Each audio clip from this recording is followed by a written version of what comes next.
மாணவர்களே, இன்று நாம் பார்க்கப் போகும் பாடம் கனவு பலித்தது என்ற கடித வடிவிலான அழகான பாடம்.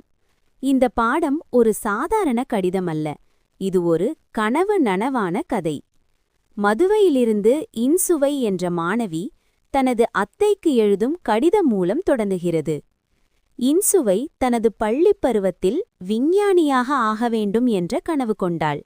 அந்த கனவை அடைய அவள் தொடர்ந்து முயன்றாள். இறுதியில் சதீஷ் தவான் விண்வெளி ஆய்வு நிறுவனத்தில் பணியில் சேரும் வாய்ப்பு கிடைத்தது. இது சதீஷ் தவான் ஸ்பேஸ் சென்டர் ஆகும். அந்த மகிழ்ச்சியான தருணத்தில் அவளுக்கு முதலில் நினைவுக்கு வருவது அவள் அத்தை நறுமுகை. மாணவர்களே, ஏன் தெரியுமா? ஏனெனில் 6ஆம் வகுப்பில் இருந்தபோதே இன்சுவைக்கு இலக்கு இருந்தது. அப்போது அத்தை எழுதிய கடிதங்கள் அவளுக்கு ஊக்கமளித்தன. தமிழில் படித்தால் சாதிக்க முடியாது என்ற தவறான எண்ணத்தை அத்தை உடைத்தார். அத்தையின் கடிதத்தில் ஒரு முக்கியமான செய்தி உள்ளது. தமிழ் இலக்கியங்களில் அறிவியல் சிந்தனைகள் நிறைந்துள்ளன. உதாரணமாக, உலகம் நிலம், நீர், நெருப்பு, காற்று, ஆகாயம் ஆகிய 5இன் கலவையாகும் என்ற கருத்து தொல்காப்பியம் நூலில் கூறப்பட்டுள்ளது. கடல் நீர் ஆவியாகி மேகமாகி மழையாக பெய்யும் என்ற நீர் சுழற்சி கருத்து கார் 40 போன்ற நூல்களில் உள்ளது. அறுவை சிகிச்சை பற்றிய குறிப்புகள் பதிற்று 10 மற்றும் நற்றிணை போன்ற இலக்கியங்களில் காணப்படுகின்றன.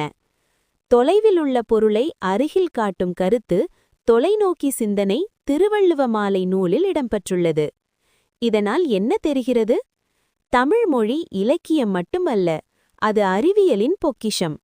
இன்சுவை அத்தையின் அறிவுரைப்படி நூலகத்தில் பல நூல்கள் படித்தாள். அவளது சிந்தனை வளர்ந்தது. அறிவியல் மனப்பான்மை உருவானது. இறுதியில் அவள் கனவு நனவானது. மாணவர்களே, இந்த பாடம் நமக்கு சொல்லும் செய்தி என்ன? சிறு வயதிலேயே இலக்கு வைத்துக் கொள்ளுங்கள்.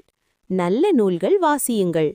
ஆசிரியர், பெற்றோர், உறவினர் தரும் ஊக்கத்தை மதியுங்கள். தொடர்ந்து முயற்சி செய்யுங்கள். நீங்களும் உங்கள் கனவுகளை நனவாக்க முடியும்.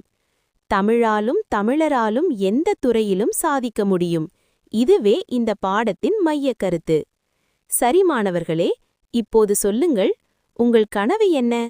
அதை அடைய நீங்கள் இன்று முதல் என்ன முயற்சி செய்யப் போகிறீர்கள்?